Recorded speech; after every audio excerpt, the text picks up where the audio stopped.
It's time to wind down, time to wise up. Discussing life, exploring the word, gaining wisdom with encouraging words. It's time for Tea with Tiff.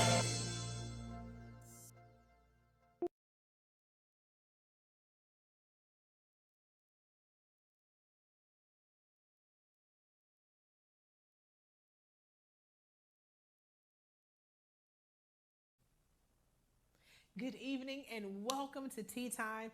Tonight, Tea Time is going to be off the chain.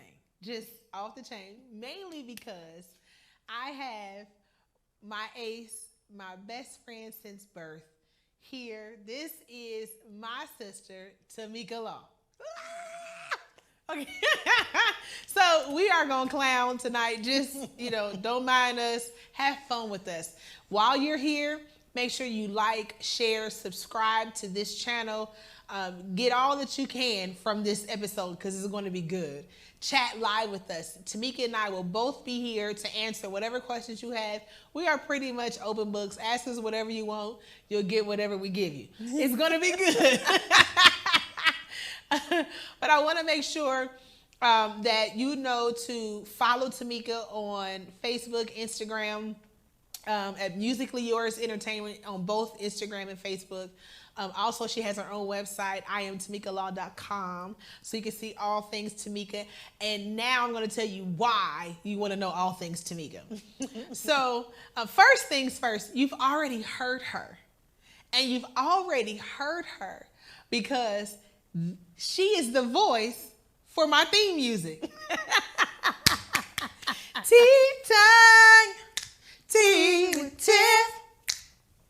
Yeah. So anyway, so you've already been introduced to her with her voice, and now we get an image with the voice. Welcome to Tea Time, Tamika. Hey. So this episode is about sisterhood, and since she is my only biological sister, this is a special episode for me. Thank you for joining me. Thank you for having me. I've been trying to get on Tea Time since you started. She was like, "I'm being a guest." No, I just need you to sing the song. Yeah, she want me. Finally, I'm a guest. Thank you. That is not true. It is not true. So anyway, I think that the audience should really hear about our childhood. Reason, Okay. like, I just want to give you just the sisterly parts. You don't need to know all the gory details of some of the stuff that went down in the Law household. It's true. But I will say that growing up, because Tamika's my older sister, I really looked up to you. And one of the things that she really hated about that. Tell her, what did you hate about that, Tamika? I mean, I couldn't go nowhere without Tiffany. She followed me around everywhere. No, literally everywhere. Like if we were sitting watching TV, watching cartoons, and I had to go to the bathroom, you just get up and go to the bathroom. Here she come following behind me. Where you going? I'm going to the bathroom. I would go in, close the door. When I got done, come out, she was standing right there waiting for me. And then followed me right back to the couch and sat down on the couch. Like, seriously?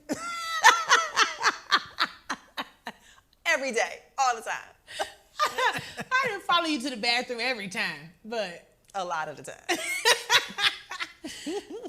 I wanted to be wherever you were. Like, it was a real thing. And even when we got older and Tamika played basketball, she played clarinet.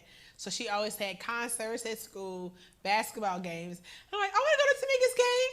I want to go to Tamika's concert. And Tamika like, no, Tiff, you can't. And I'm like, Mom, can I go to Tamika's game? She's like, Tamika, take Tiffany. Right. I'd be like, yes. Every time. Tamika used to be like, ugh. She get on my nerve. Well, there's a 4-year age difference. And so, when we were little, it was okay.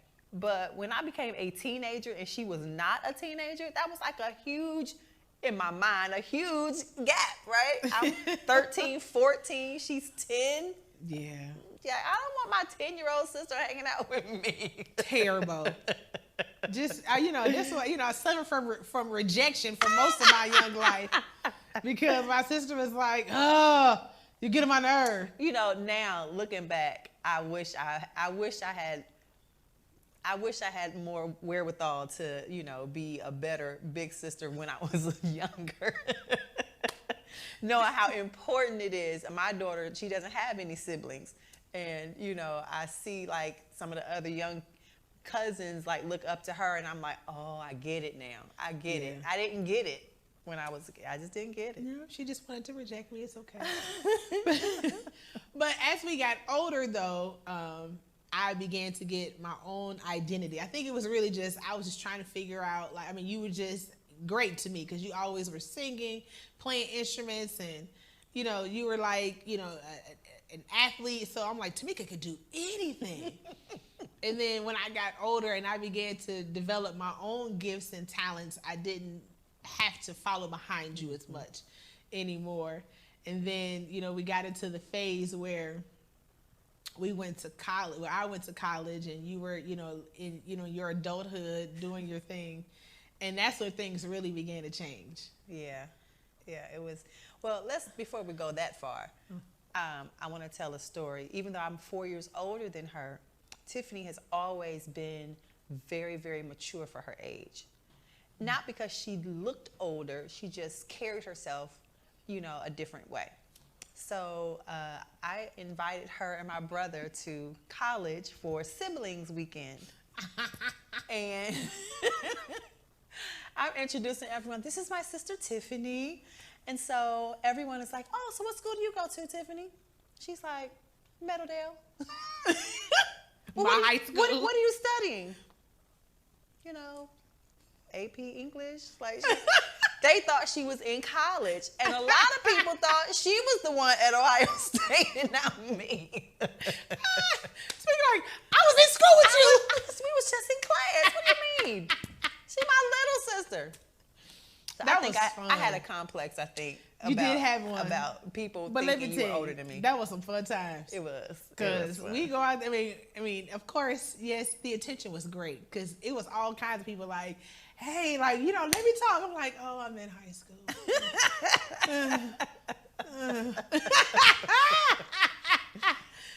She got a lot of attention. Yeah, it was fun. Lots of attention. I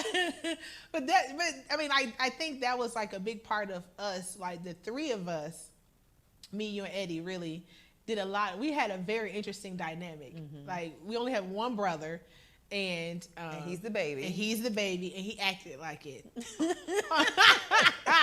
all the time. Like, Mama would leave us home, and Tamika would be in charge, and she'd tell us we had to clean up the whole house, and Eddie would be like, I'm not cleaning up. And he just refused to be helpful in any kind of way. He was terrible. And then, I think he lived to see us in trouble. I think that's what it was. He did. He worked hard to make sure we got in trouble. Mm-hmm. Yeah. So, Eddie, if you're watching. Thanks. Mm-hmm. So I want to get into some interesting things like how we developed though as women, because even though when we were little, I followed behind you. You didn't really want all of that, and then when we got older, and you began to make life choices and do different things, and I began to make life choices, we began to separate. Mm-hmm. Like, and I no longer wanted to follow behind you. You didn't care if I followed behind you. What do you think was like what do you think caused our separation? I think when I went away to college, out of sight, out of mind. Mm. Not that I forgot that I had a sister or a brother, but I think for me, I had identity issues so young, trying to find my place. And once I got off on my own, it was just like a whole new world, and I didn't want to look back. So I was not of the mindset, let me bring my sister along, let me bring my brother along, let me teach my sister, let me I was not inclusive in my thinking as I got older. I was just all about me because I had felt like for so long that I couldn't have my own space. So I think with the age range and the separation of space, my first year going all the way to Alabama Yes. to get away. I cried so hard. Did you? Oh, I didn't never tell you that? No. Girl, when they dropped you off, I was in the backseat boo-hooing the whole way home. I was so sad. I'm like, I never knew that. For real? Tiff. Oh my goodness. That was my last cry probably. I don't. I cried all the way home. I was so sad. Because we shared a room, you know, like we had we lived in a very, very, very small house. Like our whole house could fit probably my living room and my dining room combined. Like it was small. And, you know, because we shared a room my whole life, you know, Tamika was all like, she was my best friend. Like, though I wasn't hers, but she was mine. You don't have to keep emphasizing that. Okay? I mean, but it was true. It was true. She did everything to get rid of me. But when she left and went to college, I was really trying. I mean, and of course, my middle school years was the worst years of my life. And so she left when I was in the 8th grade. And I was, you know, I had just finished 8th grade, and I had just finished some of the worst times ever. And I was like, oh, this is going to be bad. Because I'm thinking I'm going into high school. She's not here. And that was really when I had to try to develop my own identity, develop something on my own. And I developed a lot of coping mechanisms then because, you know, you weren't there. I didn't even know that it was that bad for you in middle school. It was the worst. I mean, I knew you didn't like the school, but I didn't know that your experience in middle school was that terrible. Because you was not one to be around me. Well, it wasn't solely that. At that point, I was a senior. I had a boyfriend. I was playing basketball. I was singing. Like my life was just busy. And mine was horrible. I just did not make room for you. So I'm sorry, Tiffany. I was so terrible. Like to date, I have not had two worse years than those 2 years in 7th and 8th grade. Wow. The worst 2 years of my life currently. Like, still, there is no other point in my life where it was bad, worse than those 2 years. It was awful. Tiff. That's a whole nother show about what happened in middle school. Whole other show. It was really, my mom sent me to the worst school possible out of spite. But that's okay. Come back. Come on back. Come on back. Sisterhood. Okay, sisters. We gotta get to... Okay, so you were saying, what's it like to have a sister? So I went away for college. You had to develop your own coping mechanisms. Yes. You had your own room now. I was gone out the bedroom. Yes. And that was really cool having my own. And I think that's when I really got used to like me. Because I had my own space, and I think that was really a time where you were actually, you know, by yourself and getting to know you, and the same for me. And I think that also is what caused us to kind of not necessarily talk. And then, of course, that's also the time when I really began to develop my relationship with the Lord, where I was really like, no, I had an encounter with him. I went to Mount Eden Missionary Baptist Church. They had like a revival, and I was there, and I don't know who the guest speaker was. I don't know any of that, but I just remember being there and being pricked in the heart by the Holy Ghost and making a decision that I wanted to follow the Lord fully. And I was 15 at the time. and it was pretty much a go for me from that point. And I really I wanted to live my life solely for him. I didn't want to do what I saw other people doing. I was very staunch in my beliefs at that point. Like, no, it is this way or the highway. There's no in between. There's no gray. So If I could say another point as to what caused the separation, Yes. it would be that. Now, I love the Lord, and he heard my cry.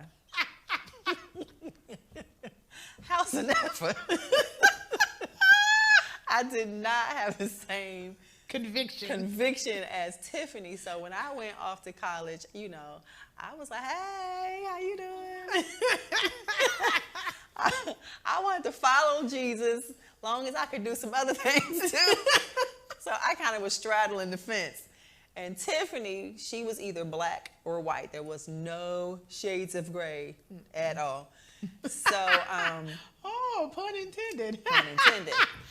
And so she did not agree with a lot of my decisions. And so that is what started the separation, because she was like, no, the Lord said this. And I'm like, yeah, well, I'm in college, and so I'm going to do this. And so it was... oh, yeah, and we were... It was bad. It was really bad. It was so bad. It got to the point where she didn't return my calls. She did not want to really talk to me. I didn't really want to talk to her, but in my mind, I was going to get her to get delivered. Like, I was going to, like, so I kept calling, I kept pursuing, because I'm like, you're going to get this right. You're going to stop doing that. You know what I mean? And so she was very resentful of my methods. Listen, I was very dogmatic. She was terrible. She extremely didn't have dogmatic. nothing nice to say. Like, okay, I'm doing some things that I wasn't supposed to be doing, but you my sister. You supposed to be like. Yeah, I did. She didn't have none of that. I had none of that. None of it. So. I was so bad that I would call her and start praying on the phone. You will get saved. You will get delivered. Leave put that on her voicemail. It was awful. And you know, I hadn't been filled with the Holy Spirit, so I couldn't speak in tongues. I'm like, what is this rubbish she talking about? It was a lot of things. We could talk about, you know, how what happened when we was at the club. Okay, so one of these moments. So she came to visit me. And she wanted to hang out. So I was singing. I had a singing group. And we would go to the club. So this particular night, the troupe was coming to the club, this particular club. Mm-hmm. And we wanted to, you know, this was back in the day where you would go get signed by being heard by the group. You don't do that anymore. But you go, and then you go backstage, and then you sing for them, and they be like, hey, you can sing, and then, you know. So we thought we were going to do that. So Tiff was like, oh, I want to go. And we're like, are you sure? Because, you know, all my friends knew who Tiffany was. They knew she was real, real, real saved, and she loved Jesus. Not that we didn't, because we all were saved, sort of. So she's like, no, I really want to come. Okay, cool. So we come to the club. So I didn't drink. I don't drink and I don't smoke. I didn't then and I don't now. But I like to hang out.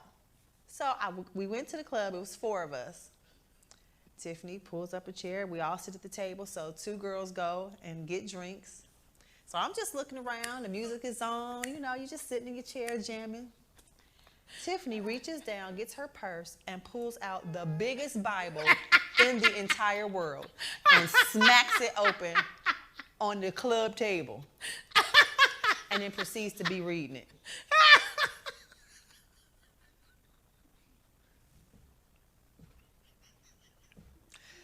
So of course my friends are looking at me like, get your sister.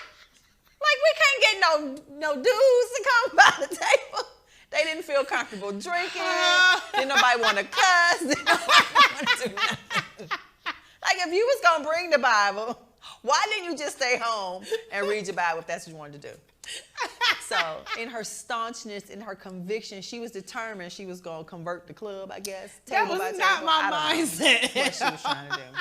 My mindset was not about my thing was, and obviously a lot of it is internal to me, because I have issues too. It was just manifest in different ways. So I'm like, yeah. So in my mind, I'm like, I gotta make sure that I look different in the club. Like, I can't look like everybody else in the club. So I'm gonna read my Bible so everybody know I'm not like everybody else here. Then why come to the club? Because I came to support you. I wanted to be there with you. We were working on our relationship. Like, I was there visiting in Columbus. Like, I didn't live there. I was there visiting you. So it wasn't like I could just be somewhere else. I came to visit you. And it just so happened that you had to go to the club and sing. I still wanted to be there. But I didn't want to look like a regular clubber. Like, so that everybody made it like them. Everybody made it about them when it was really about me and what I needed to do, but they made it about them. I don't believe it. Again, you can believe what you want, but that is what I did. Well, these are some of the antics that she pulled. And, yeah. So now when she come with me, you know, if she have a Bible, she don't pull it out on the table. But yeah, that was probably one of the more embarrassing moments. I was like, We had many times though where we had fun, but I think, when do you think our relationship began to kind of come back together again? It started to come back together when I had an encounter with God. So both of us being raised in church, we knew the word, we knew, you know, what salvation was, we knew what was right, what was wrong. I chose to do some things that were not right. But I think our relationship became closer when I stopped acting like a heathen. And also when I stopped being so dogmatic and harsh.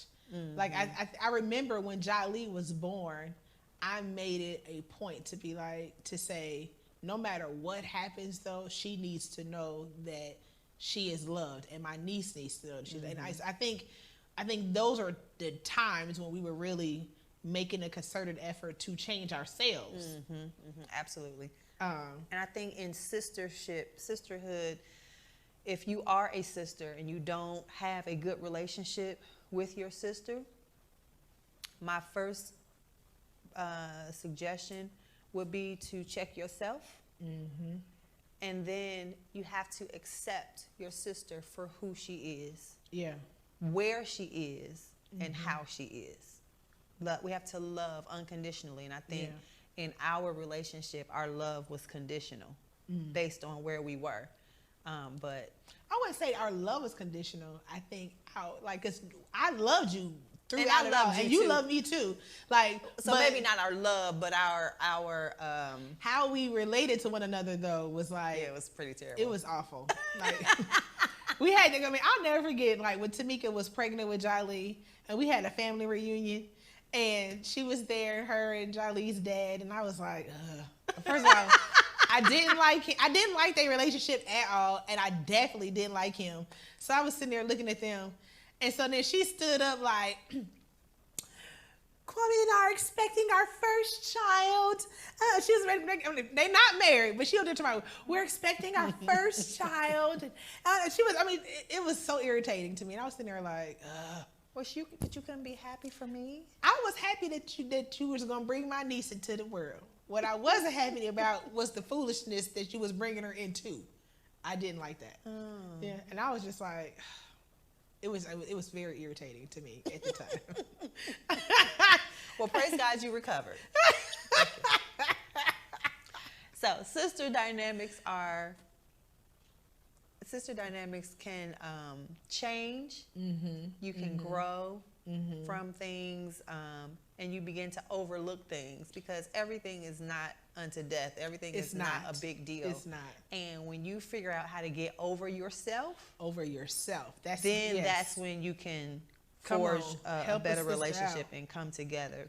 I had to get over myself thinking, you know, that she was too judgmental or that she was perfect. I used to think Tiffany was perfect and that I could not measure up. Far from like, how can I match what she's already done? You know, and I felt with the decisions that I made, I had a child out of wedlock. I was, you know, being with people that I shouldn't have been with. And she had done, in my eyes, everything perfect up to a certain point. But again, comparison. I was comparing my experience to her experience, but there is no comparison. Right, and then she didn't even know all my stuff. She didn't know the foolishness I got my own self into. I just never shared it with her because in the moments though, and in these times, I'm like, look, you just need to know that you gotta get saved. Instead of realizing that had I shared my shortcomings with her, it may have allowed her to open up more, but I didn't though. Mm-hmm. So she had no idea. She just saw what she thought was, everything done right, instead of recognizing, or we didn't take the time in those moments to really get to know one another at that point. We just didn't.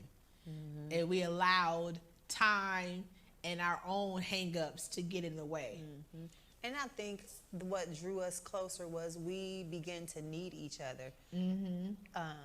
Just in our family, we needed each other, and then we started to hang around each other more, and I just began to realize that I needed to be around you.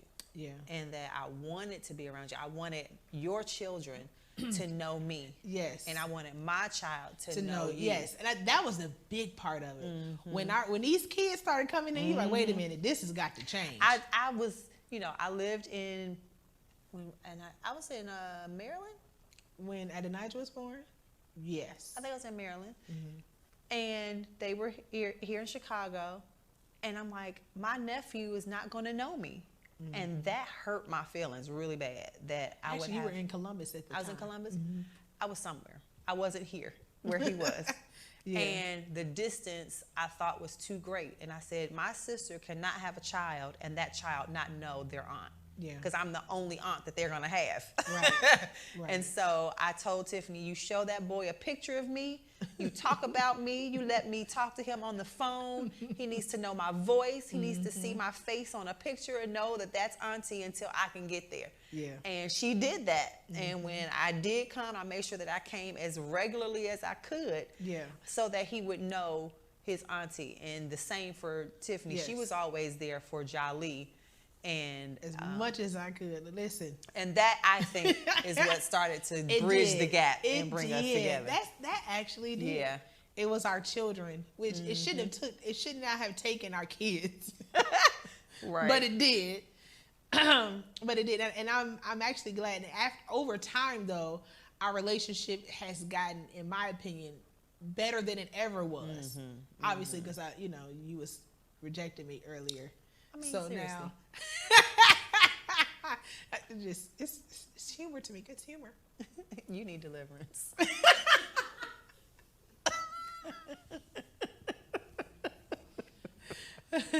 But now I think our relationship is a lot better. It's the best ever.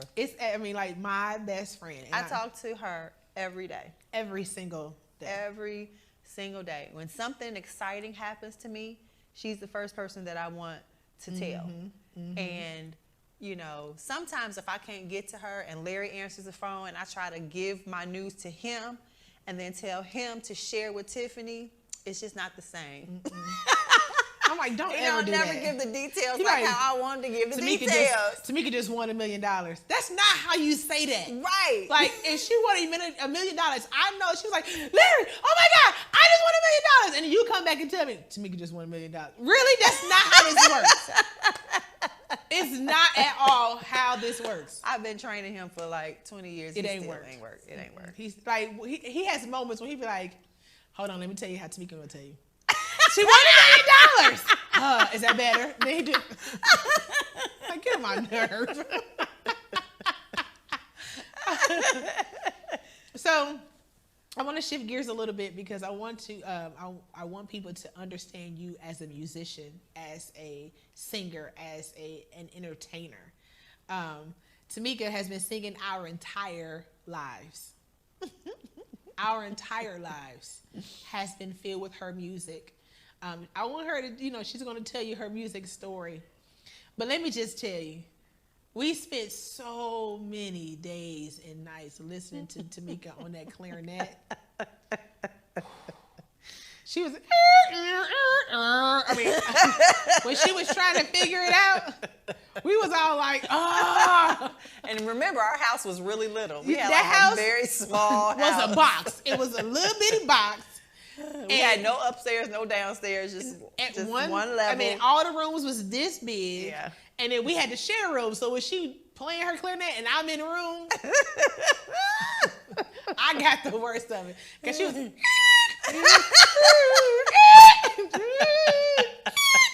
And now my niece does the same thing. Yes, and now I get it from my daughter. It's irritating. Like, now, you know, all of the... I don't know what's happening. But, so yeah. So tell us about your music story, Tamika. Okay, so...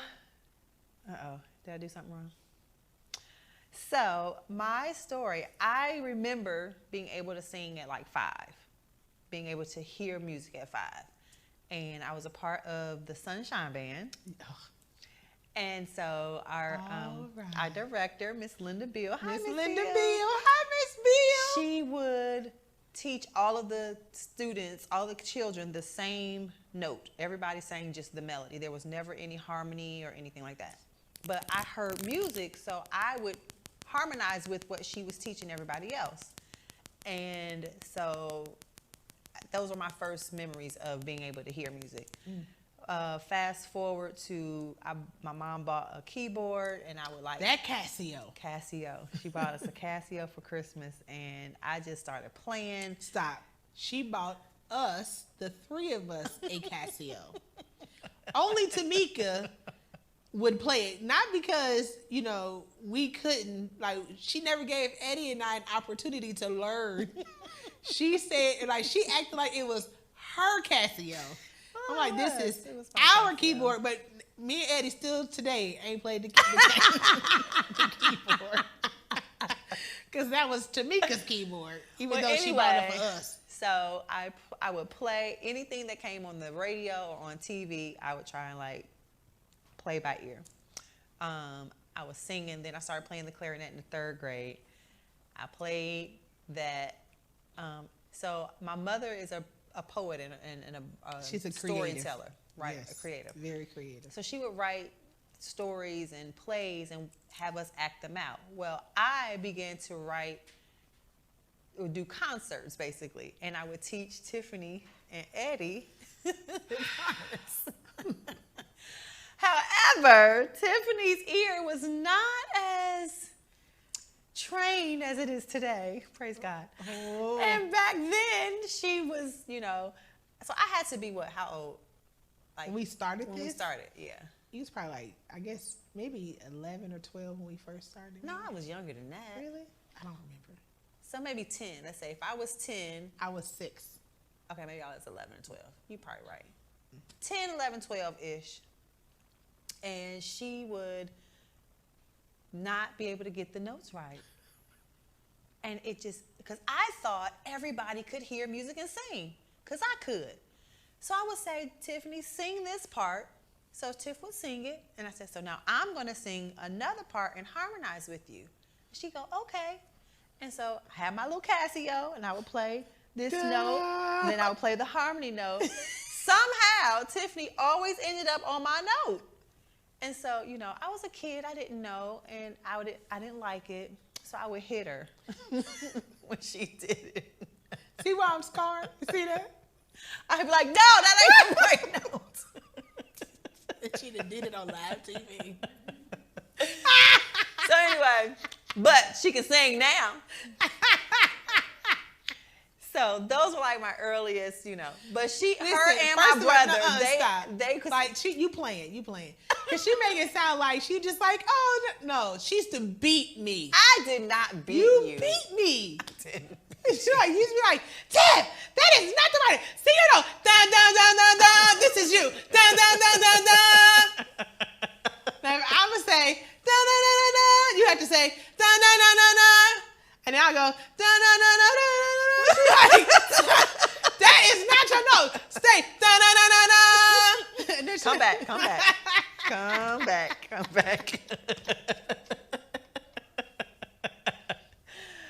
Anyway, it was probably not the best technique, but she learned how to sing eventually. So Mama would make up songs, and I would teach us the parts, and so Tiffany would do the melody. Lil Eddie, because he was the youngest, he had the highest voice, so we made him sing soprano. And then I would do tenor. Yes, and every so time. we sang, and Mama would write songs Christ is in. to the commercials. Every commercial, anything. She changed it to Jesus. Everything. Freddie Jackson had the song, You Are My Lady. It became You Are My Savior. The movie Platoon. Oh, don't you know that's the sound of the... She changed it. Oh, don't you know that's the sound of a church for the church anniversary. Oh, yeah. Church on anniversary. The move. Oh, my God. She was just... Like, yeah, she changed the Platoon song. So music, East Side High. Around music. I mean, we created music at the house. Mm-hmm. And from an early age, I could hear parts. And I could say, this is the soprano, this is the alto. I loved like intricate harmonies at a very young age and was able to hear it, decipher it, and then teach it. And so that's really, I don't know, I've been doing that for a long time. We used to put on talent shows in the backyard. Yep. Mm-hmm. And we would invite our family over and we would perform. I would sing. Other cousins would come. I would say, okay, you dance. Okay, you do this. I was always directing. I didn't really realize I've been doing this forever. Yes. Since I was a kid. Me and Eddie used to always have dance routines. Yeah. But Tiffany was you cheered. I was a cheerleader. So Tiffany could dance and she had really good coordination. Now I was not the best at that. I was not very coordinated. Oh, it was awful. She tried to teach me how to cheer. It was terrible. It was terrible. Like, I didn't know how you do your arms and stuff. I could never figure it out. She was so uncoordinated. It was really terrible. But I didn't beat you, though, when you did that. I didn't. Anyway, so I'll just continue my story. So in high school, I sang in the choir, and I played in the band and the orchestra and all that. And I went to college, and I sang in the band, I sang in the choir. I was in the marching band. I thought I was too cute, and so I got out of the marching band. I wish I had stayed in the marching band. And then I got a group, 3 girls and 4 girls, and we started singing. And so we started traveling. What was your name? Intrigue. We were Intrigue. Because that was when In Vogue came out and then In Sync. And so I was like, well, we're going to be Intrigue. Yeah, I was Intrigue. We was Intrigue. And we sang for a lot of people. We opened up for a lot of shows. And I thought we were going to really hit it big. And we didn't. We didn't do that. Yeah, one of the members, she went on to medical school. Was like, I'm sick of y'all. Yeah, she definitely said that. So I got a real career. Definitely did that. Who are some of the people that you opened for during those times? I opened for CeCe Peniston. I opened for Black Girl. Remember that? I'm a 90s girl. That's too young for you. Okay. We opened for, we had a deal with Roger Troutman and Zapp. Oh, before they all right died. Before, the tragic accident terrible. that happened. Yeah, I know. But the thing is, though, like this, I mean, this is actually a teaching moment because they're brothers and they didn't figure out how to work out their issues, and one brother ended up killing the other. Yeah. Like this whole thing about siblings. And being sisters, and whether or not you're biological sisters or not, these relationships are important because they are entrenched in who you are. They're really, a part of your makeup as a person. And when you don't resolve your issues, when you don't figure out the best way how to accept one another, not be jealous of one another, because I think that was the problem with those brothers, was that one was jealous of the other or something. And it's like when you're jealous and not really respecting and accepting of the other. And you don't have a dialogue. Yes. You don't talk about it. It ends up tragically. Yeah, it can so end up I praise tragic. God that we got our stuff together. Girl, what? I never wanted to be the type of sister who didn't talk to their sister. Right, me either. Like, I didn't understand that. Like, I remember having friends saying, oh, yeah, my mom, she's got brothers, but they don't talk. Or yes, that bothered me. I haven't seen my uncle in 20 years. Like, how does that happen? Like, so I never wanted that to happen. Yes. I definitely hated that line of, when I saw that, I'm like, no, that's not going to be me. And I think that also helped us to get our stuff together. Yeah, we definitely So, wanted that. tell us, how did you get to Musically Yours? If you notice, we're both wearing Musically Yours entertainment shirts. So this is Tamika's company. Tell us, how did you come up with Musically Yours? What is Musically Yours? Tell us all about it. Okay. Musically Yours is a one-stop shop music company that meets all of the needs of your musical needs, whatever you have needed for live entertainment. So I am a booking agent. I book events. If you need solo instruments, if you need singers, if you need a band, I supply that for you. If you need someone to run your show, I do that. I have branched out into, now I am giving voice lessons and vocal workshops. Come on, vocal workshops. And my next venture is to actually open up a rehearsal space. Yes. And I am a firm believer in rehearsing and practicing and yes. perfecting your craft. I mean, clearly. Because you cannot get better if you don't practice. She won't beat you if you practice with her. A lot of people in this day and age are going to the studio. You hear about singers and, I'm going to the studio. I'm not a big studio fan. Come on. Because I'm a performer, and the live stage is where I am most comfortable. Mm-hmm. So when you're on stage, if you're in the studio, you sound great because you got all the stuff. You got somebody moving all the knobs for you, and you got auto tune, and you putting this on there. But if someone called you today and said, "I'm putting on a show, can you come perform?" Can you?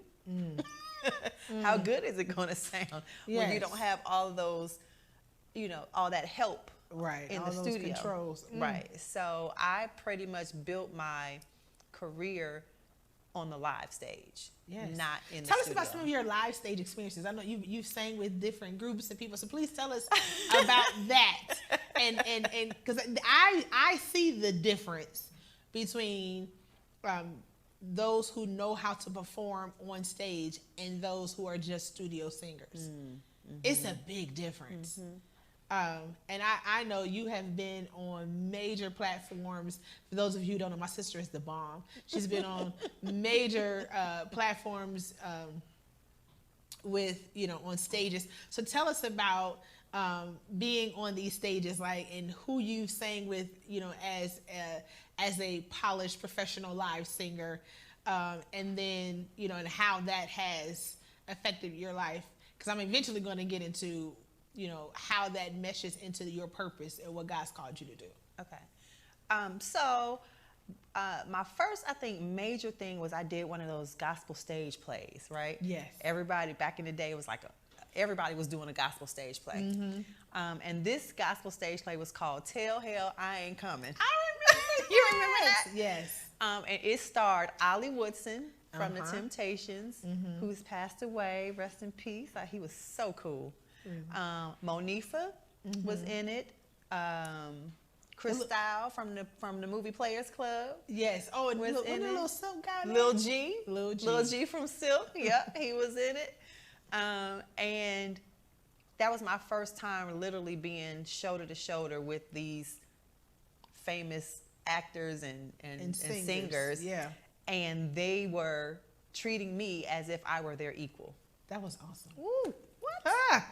Come on now. Because at first I was just like, oh no, I can't, but they sing. What you doing? They wouldn't let me shrink back. Come on, I love that. They wouldn't let me, pretend like I couldn't. They were like, you auditioned. If you couldn't sing, you wouldn't be here. Yes. So do your part. Come on. And so that confidence was infectious. I was like, okay. So I toured and we did that. That was amazing. And shortly after that, I moved to the DC area and I started singing with agency bands, but I also auditioned at that time for a gospel group. And at the time, they were kind of unknown, but they had done a few things. And I auditioned, and I made it. Out of, I think it was about 300 people, he only chose 3, and I was one of the 3 out of 300. Wow. So I was like, me? You sure? You sure? And that group was Anthony Browner Group Therapy, and it was one of the most amazing experiences of my life. I learned so much. So I've been on stage with, literally everybody from Donnie McClurkin, Mary, Kirk Franklin. I've been on stage with, who have we sang with? Donald Lawrence. We've sang background. We was at the Essence Festival one year, and we sang. Tremaine Hawkins, Kim Burrell. I've done a lot of stuff with and through Anthony Brown and group therapy that was really an open door for me. I feel like God restored me.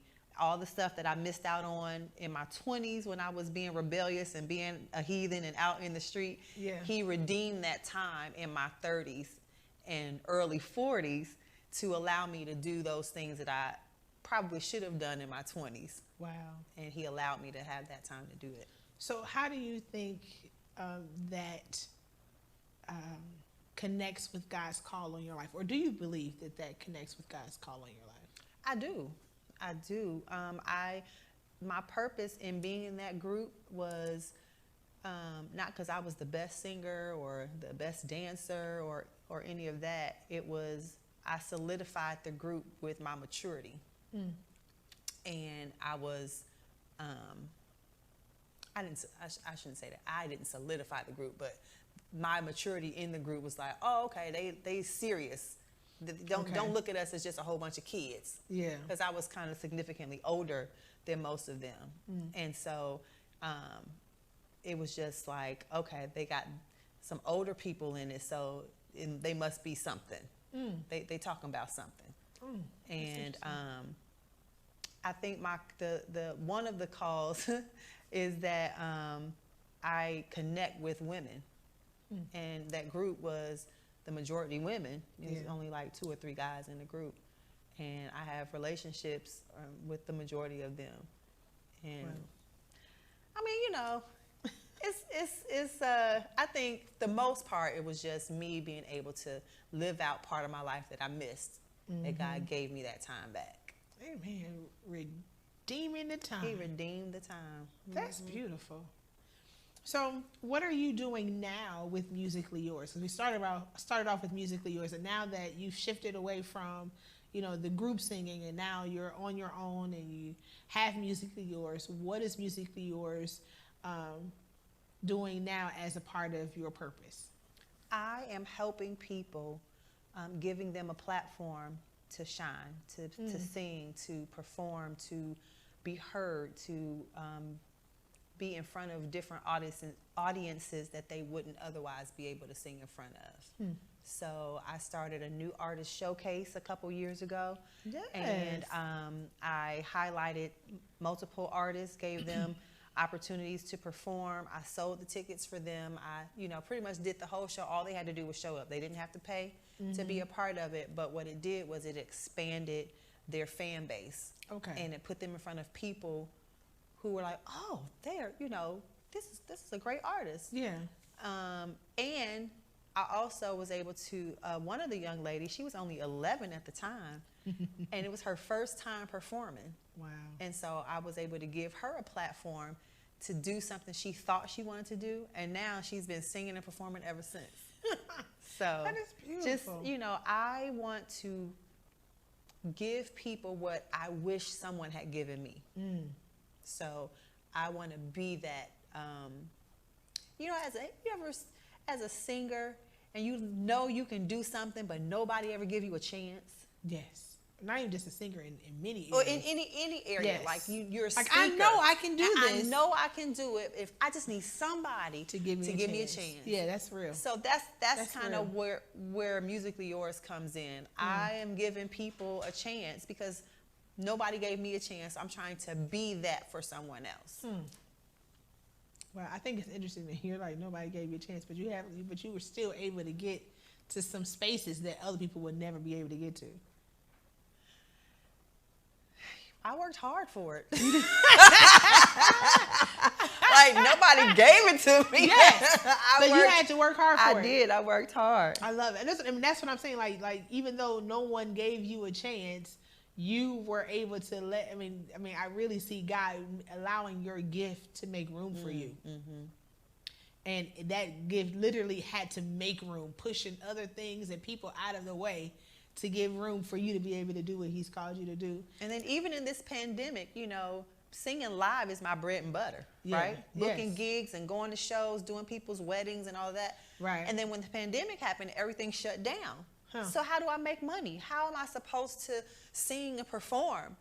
So many musicians and singers lost money. They lost their livelihood altogether. The theater people, they couldn't perform. They couldn't act. They couldn't do nothing. And the word at the KAC was that this was the year of exponential growth. Yes, ma'am. And before the pandemic, I was just like, okay, let me align myself. You know, I'm going to follow what the good apostle said.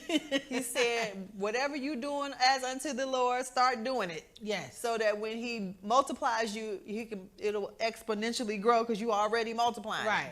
So I said, well, what am I supposed to be doing? So I got a website. Somebody called me and asked me, hey, can I do a website for you? Yes, sir. I'm learning how, and I want to use you as my guinea pig. All right, you can. I ain't gonna say no. He did that in March, right? Of 2020. Of 2020, and I've been making money with that website Come ever on. since. Yes. And so I was like, okay, God, what should I do? So everybody was doing stuff on Facebook Live, and then they would put their Cash App, you know, so you could give them money if you want. I just thought that was tacky, and I didn't like it. I mean, no offense to anybody who did that, but I just was like, that's not professional enough for me. Yeah. If I'm going to put my business name out there, if I'm going to perform and do a show, I don't want to just pass a donation hat and then... A Cash App donation. Yeah, I didn't like that idea.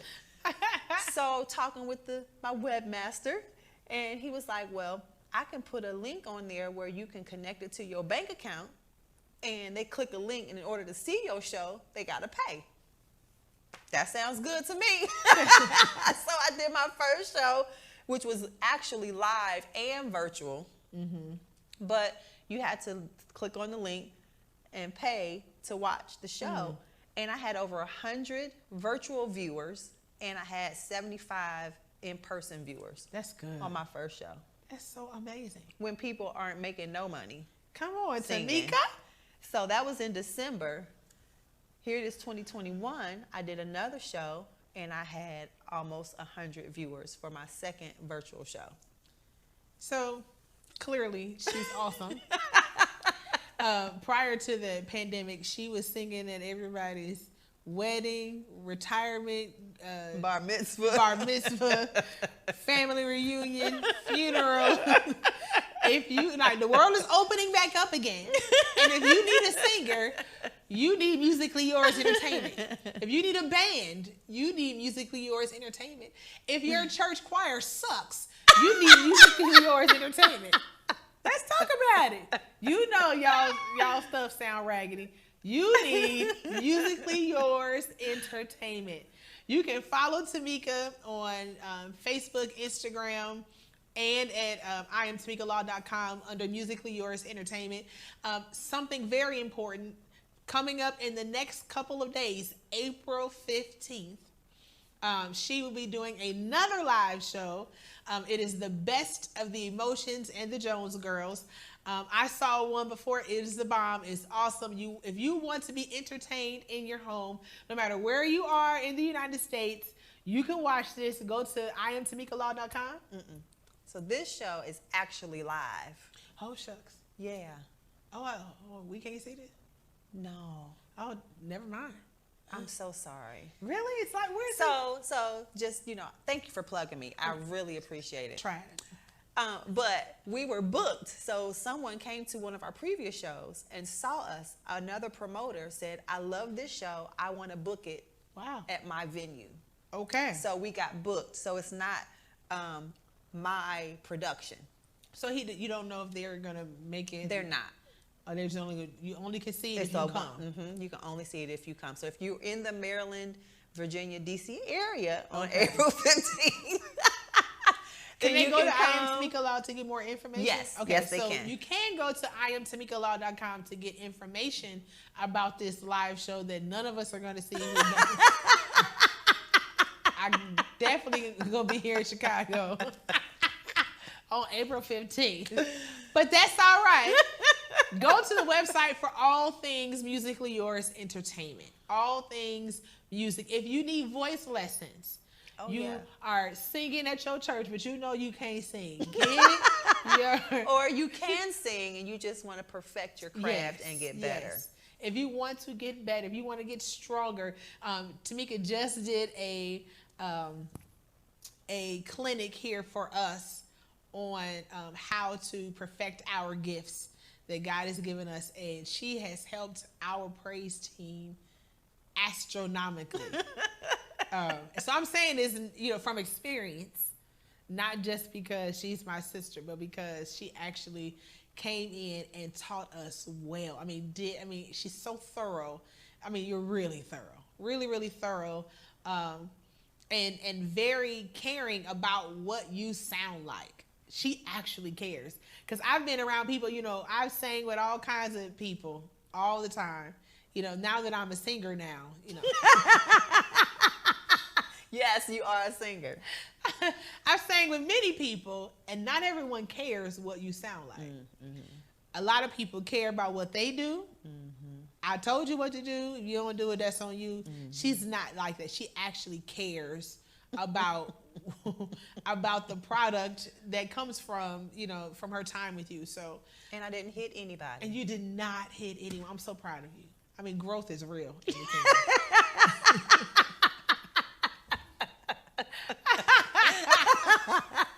But this has been fun, Tamika. Thank you for coming on the show. Thank you for finally having me. Yay, tea time. I'm excited.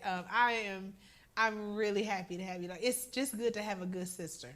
It really is. It really is. I think we get on Larry's nerves a lot. It's okay. Because he's like, oh, Tamika in town, so I'll see you when she leaves. I want to say this for sisters. If you have a sister or sisters, be intentional about forging a relationship with them if you don't have one. And if you do have one, be intentional about making it better. If you don't have a sister, then you need to find somebody, a good girlfriend, and make them your sister. And make them your sister. Yes.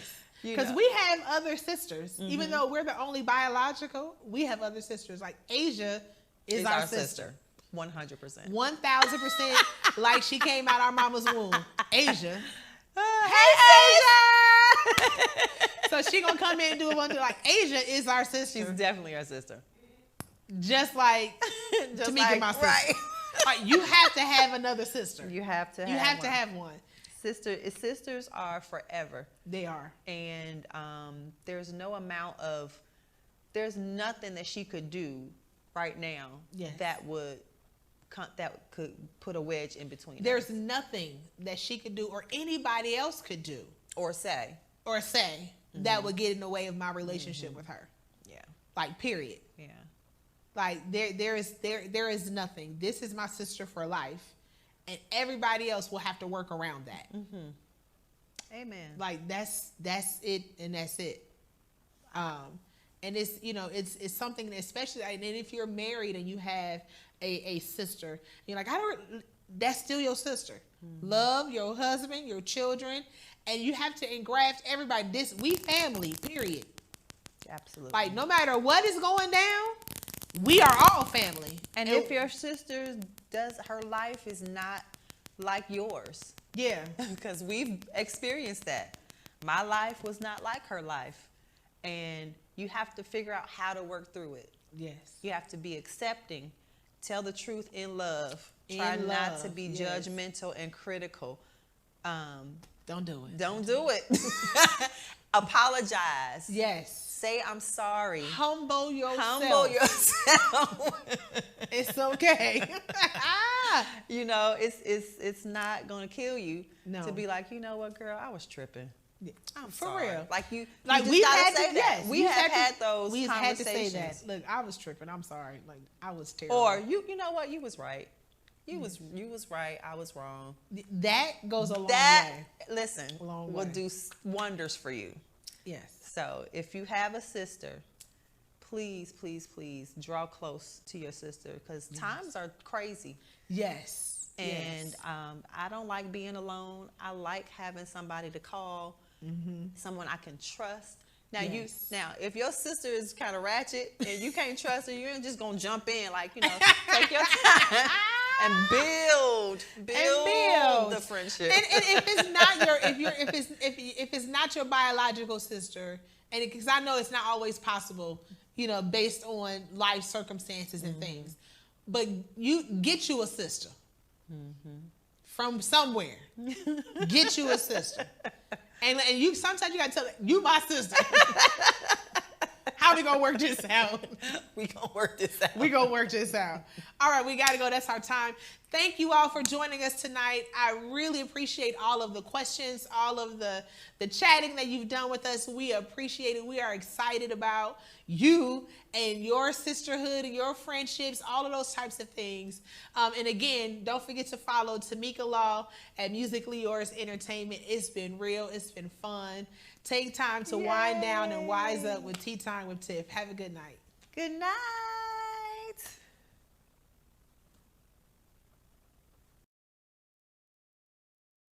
Tea time, tea with Tiff. Tea time, we're gonna talk about it. Tea time, take a sip. It's time to wind down, time to wise up.